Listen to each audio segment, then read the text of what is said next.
Here are times the Pokemon games were not for kids. Starting off, we have an incident that takes place after the heartfelt moment with Shauna at Parfum Palace. Now, Parfum Palace is the home of a rich nobleman, and it has luxurious beds, gold pillars, and a lot of fancy items, but the main plot story is that you and Shauna are here to recover a Pokeflute to move a Snorlax, and you have to do a side quest of catching a runaway Pokemon, eventually cornering it in the palace gardens. With the crisis averted, the palace owner insists on celebrating with a fireworks display. Seems innocent enough, right? But the dialogue makes you suggest you're watching this as more than friends. The moment feels oddly intimate in a way, but after you watch the fireworks is where the real stuff begins. Because the owner of the palace gives you the Pokeflute, and after he leaves, the palace's butler gives you the TM Protect, a move that helps your Pokemon avoid attacks, but the way he phrases it is odd. He comments that it's useful for avoiding things, which feels strangely suggestive because he gave you the TM Protect after you had a romantic moment. And staying on the topic of Parfum Palace, did you notice the beds? They're everywhere, luxurious, oversized, and oddly plentiful enough for what supposedly just a fancy mansion. It's hard to wonder if the butler's action was just innocent or a slightly offhanded way to offer you some protection. Now the next moment happens in Lumiose City.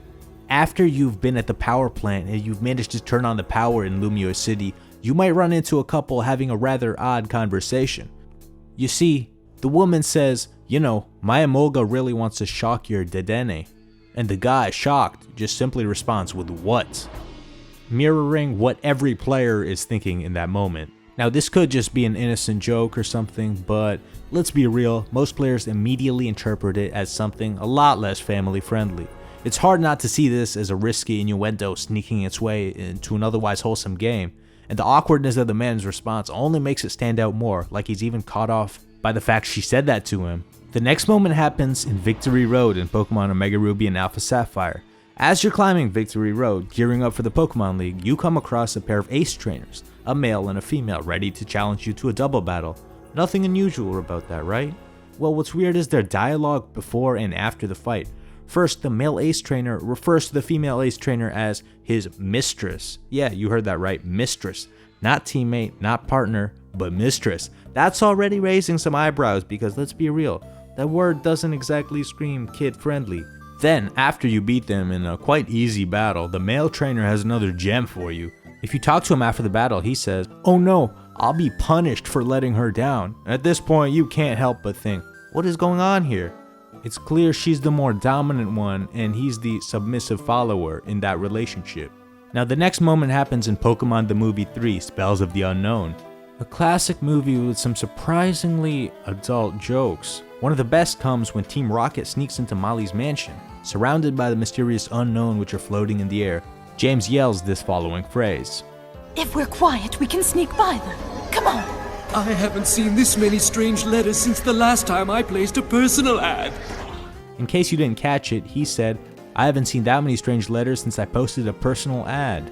Now, younger viewers might not necessarily understand it, but back in the pre-dating app era, people used to place ads in newspapers or magazines to find dates or meet people for other purposes. Think of it as an analog version of Tinder. Those ads were usually a few sentences and full of shorthand abbreviations, and let's be honest, some pretty weird descriptions. Now, the fact that James has placed these personal ads means that he was up to some questionable activities. The next moment happens in Pokemon Heart Gold and Soul Silver. You will encounter a seemingly normal couple on a beach who use an Onix and a Cloyster in battle. At first, again, it seems to be an innocent matchup, but out of all Pokemon in the world, you choose to have an Onix and a Cloyster?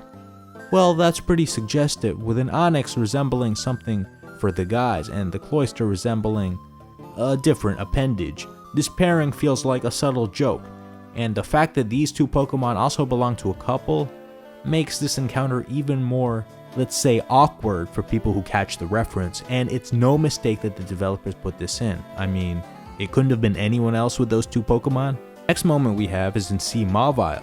If you find your way inside one of the hidden rooms, you will find a junior and a senior trainer who claim they were just training behind a locked door.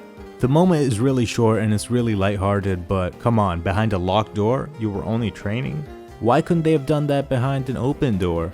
not to mention the look on their faces when you find them. Now the next moment isn't really a moment, it's an observation that a lot of fans have made about a certain Pokemon. I'm talking about the Pokemon Sarina. Now Sarina was a Pokemon introduced in Sun and Moon, and it quickly became one of the most talked about Pokemon from the Alola region. And not just for her competitive viability, her design is, well, let's say, hard to miss. Sarina is a grass type modeled after a queenly figure with a striking appearance that includes these thigh-high boots-like legs and what can only be described as stiletto heels. Now you might be thinking, that's just the Pokemon's design, what's wrong with it? But a lot of players have raised an interesting question, and it relates to two moves that Sarina can learn in Ultra Sun and Ultra Moon. Of course, I'm talking about the moves Punishment and Power Whip.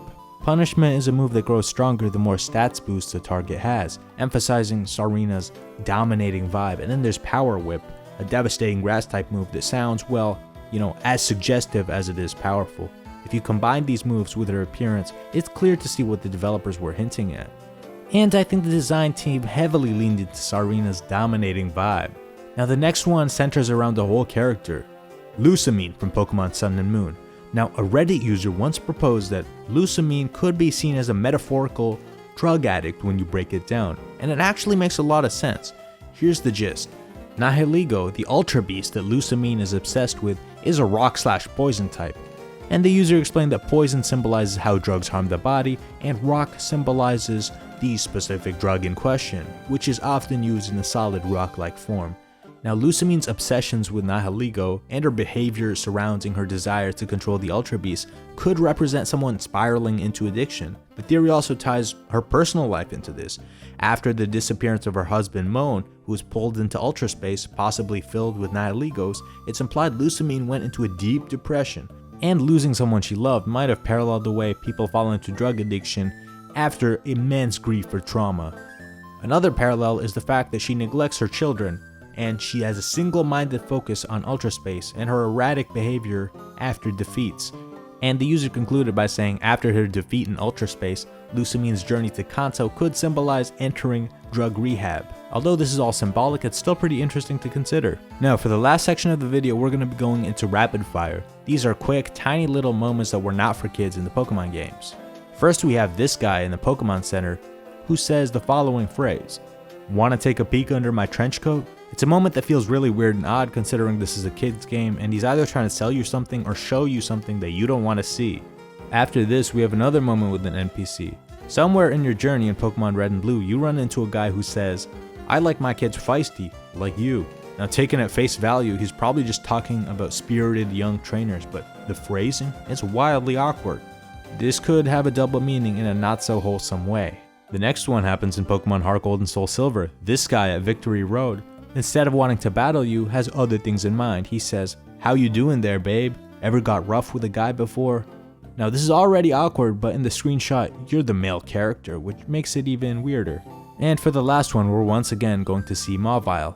One NPC takes the cake for being the most questionable across all the games. There's a guy standing there, facing away from you, who simply says, "Rub, rub." That's it. No context, no explanation, just those two words. And let's be real, we all know what this sounds like. We all know what this means. Sure, maybe he's polishing something like a piece of equipment or a Pokemon artifact, but the way he's positioned and the lack of further dialogue makes the whole scene feel a little too suggestive for comfort. Another thing you have to look at is there's a trash can right where he's standing.